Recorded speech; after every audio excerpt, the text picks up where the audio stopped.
Now look, I want you to sit with me for a minute on this one, because most people saw the headline, shrugged, and moved on, and I don't think that's the right reaction at all. It's July 1st, 2026, quietly, without much fanfare, a new tariff arrangement between the United States and the European Union takes full legal effect. No signing ceremony that night, no primetime address, just a regulation formally adopted by the Council of the European Union days earlier that reaches into nearly every category of goods crossing the Atlantic.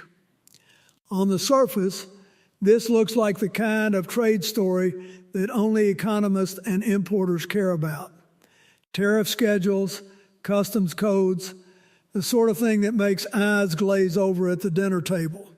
But if you look closer, and I mean really look, it tells you something about how much power one man's tariff threats now hold over the largest trading relationship on earth, and how much that relationship is quietly reshaping what things cost you at home. Because most people watching didn't realize what actually happened here.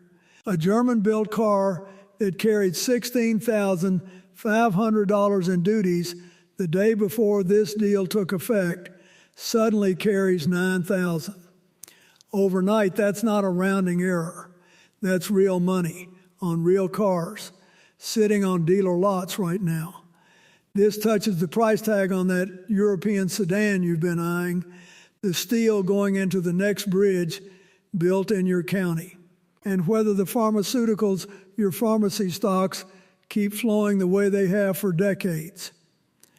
And I want to be straight with you tonight. This deal is far more lopsided, far more fragile, and far more consequential than the quiet rollout suggested. Now, there's a number I want you to hold on to, 15%.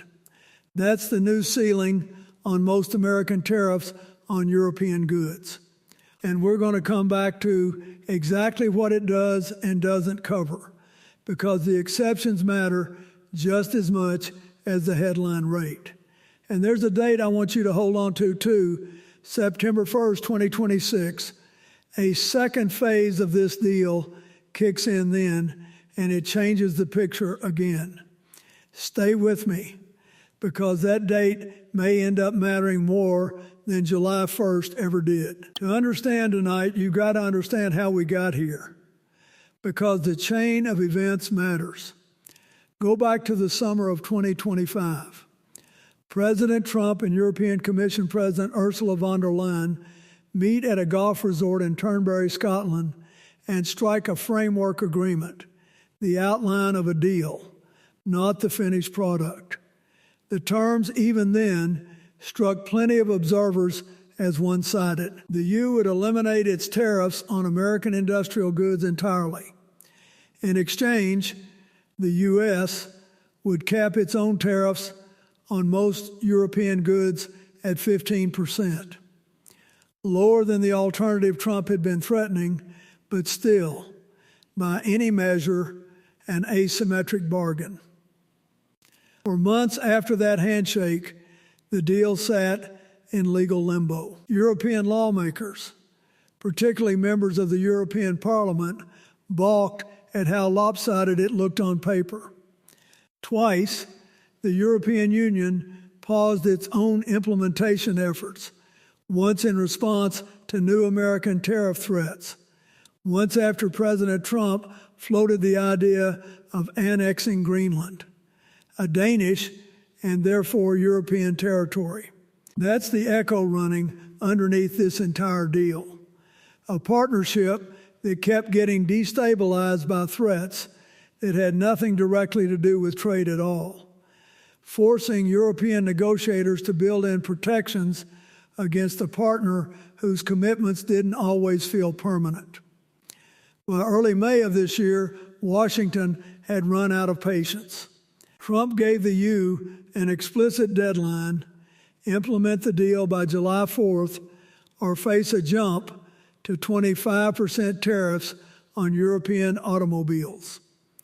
That threat, more than the underlying economic logic, is what finally pushed the European Parliament and the Council to finalize the implementing regulations in the weeks that followed. You know, every so often a negotiation reveals exactly where the real power sits between two parties, no matter how the final press release tries to frame it as a partnership of equals. And this one did exactly that.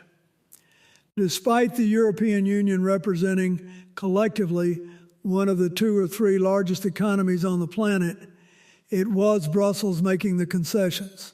Brussels adjusting its legislative calendar around an American deadline. Brussels building in safeguards specifically because it didn't trust the other side to hold up its end without them. That's not necessarily a condemnation of European negotiators. Sometimes the realistic move is the one that avoids a worse outcome, not the one that wins every point on principle. But it's worth being honest about the shape of the table before we go further. Let me be precise here, because the details matter more than anybody's spin. On May 20th, the Council Presidency and the European Parliament reached provisional agreement on the implementing regulations. Member states formally backed it on May 27th. The Council gave final adoption on June 25th. And on July 1st, it all took effect. The EU eliminating tariffs entirely on American industrial goods, plus improved market access for a range of American agricultural and seafood products, including an extension of duty-free treatment for lobster imports. In exchange, most European goods entering the United States now face that 15% ceiling, replacing what had been a 10% surcharge stacked on top of existing tariffs. The automotive sector saw the single largest shift. European-built passenger vehicles previously paid 2.5% in standard tariffs, plus a 25% tariff under a separate national security authority, 27.5% total. Under this new deal, that drops to a flat 15%. On a $60,000 German sedan, that's a $7,500 reduction in duty per vehicle. Notably, that same 15% ceiling doesn't apply to cars built in Japan or Korea, which still face the full 25% rate, meaning this deal specifically advantages European automakers over other foreign competitors in the American market. But here's what the 15% ceiling does not cover. Steel and aluminum remain excluded entirely, still facing tariffs as high as 50% under that same national security authority, meaning a $50,000 coil of German steel still carries $25,000 in duty. The deal explicitly punted that fight to further negotiation with a deadline of December 31st, 2026, for Washington to bring those metal tariffs down to 15% or risk the EU suspending its own concessions in retaliation. Pharmaceuticals get their own carve-out too. European branded pharmaceuticals are capped at 15% under this deal, regardless of separate White House threats to impose tariffs as high as 100% on branded drugs from companies that haven't reached onshoring agreements by the end of this month, a threat that could otherwise hit European pharmaceutical exporters hard, particularly manufacturers based in Ireland and Germany. And that's where September 1st comes back in. On that date, a second phase kicks in, applying standard most favored nation tariff treatment, dropping the 15% ceiling entirely to a specific set of European goods, including generic pharmaceuticals, their active ingredients, and related chemical precursors. For most of those products, that actually means duty-free treatment, a meaningful additional concession layered on top of everything already agreed to in July. A few more figures worth holding on to. The overall EU-U.S. economic relationship is, by a wide margin, the largest bilateral trade and investment relationship anywhere on the planet. More than $5 trillion in combined investment between European and American companies, and more than $4 billion in goods and services crossing the Atlantic every single day. The deal also includes what's called a safeguard mechanism, giving the European Commission authority to act quickly if American imports suddenly surge in a way that threatens to seriously harm European producers in a specific sector, a kind of emergency brake built directly into the legal text, alongside a broader suspension clause letting the EU pull back concessions entirely if Washington is found to be violating the spirit of the agreement. So let me put my analyst hat on for a minute, because the legal maneuvering behind all of this is worth examining closely. Earlier this year, the U.S. Supreme Court limited the executive branch's ability to impose certain emergency tariffs unilaterally, a ruling that mattered enormously here because it pushed the administration toward negotiated, treaty-like arrangements instead of purely executive tariff orders that could be challenged in court and potentially unwound, refunds and all. That legal pressure is part of why this deal, messy and asymmetric as it is, actually got finalized when it did, rather than dragging on indefinitely the way some other tariff fights have. So who actually benefits from a deal structured this way? Ask yourself that. In the short term, American consumers benefit on autos, on pharmaceuticals, on industrial goods, cheaper European imports, full stop. European exporters benefit from certainty and continued access to the largest consumer market on earth. But European industry, particularly steelmakers and aluminum producers, got left holding the bag, still facing tariffs that European manufacturers of just about everything else no longer do. That's not an accident. That's the specific price European negotiators were willing to pay to get everything else locked in. And this is where it gets complicated for American industry too, not just European industry. A cheaper European car, a cheaper generic medication, a cheaper industrial component, that's real relief for American households and American businesses that rely on imported inputs. But it also means more direct competition for American automakers and American manufacturers who don't benefit from that same reduced tariff treatment. Free trade agreements rarely produce only winners on one side of a border and only losers on the other. They produce winners and losers on both sides simultaneously. And this one is no exception. Now, I want to be fair here, because this isn't a story of one side simply winning and the other simply losing. Let's be honest about the criticism aimed at the European side first. Plenty of members of the European Parliament call this deal exactly what it looks like on paper: lopsided, tilted toward American interests, with Europe eliminating all its leverage up front in exchange for a promise, backed by nothing more than a treaty text, that Washington won't simply raise tariffs again the moment it's politically convenient. Given how many times this same administration threatened new tariffs, even during the negotiation itself, that skepticism from European lawmakers wasn't paranoid. It was earned, based on recent experience. And let me say something that critics of this administration's trade approach won't want to hear either. The deal did produce something real.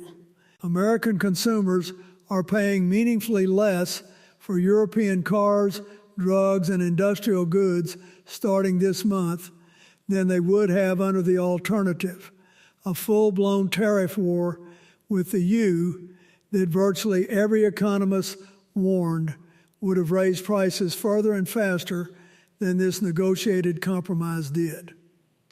Whatever else you think about how this deal got made, walking right up to a genuine trade war and then negotiating a landing, however uneven, is not nothing. The plain truth is both sides gave up more than they wanted to, and both sides are still watching each other closely for the first sign of backsliding. I see three roads from here, and I want to be honest about all of them. Scenario A, the best case. The steel and aluminum negotiations, due by the end of this year, actually produce a resolution, bringing those metals under the same 15% ceiling as everything else. The September 1st phase-in goes smoothly. Both sides treat this as the floor for a genuinely stabilized transatlantic trading relationship, and the sunset clause set for the end of 2029 becomes a formality rather than a real cliff edge. Scenario B, the muddle. Steel and aluminum stay stuck in negotiation past the December deadline, triggering exactly the kind of retaliatory suspension mechanism the U built into this deal as a safeguard. Some sectors get smoother trade, others stay contentious, and the relationship limps along in this half-resolved state for years. Businesses on both sides simply adjusting to permanent, partial uncertainty. Scenario C, the one that keeps me up at night. New political friction, another tariff threat, another territorial dispute like the Greenland episode, another unrelated diplomatic blow-up, causes one side to invoke the safeguard mechanisms built into this deal, suspending concessions and reigniting exactly the kind of escalation this whole agreement was designed to prevent. Given how many times this relationship has already been paused and restarted over the past year, that possibility isn't hypothetical.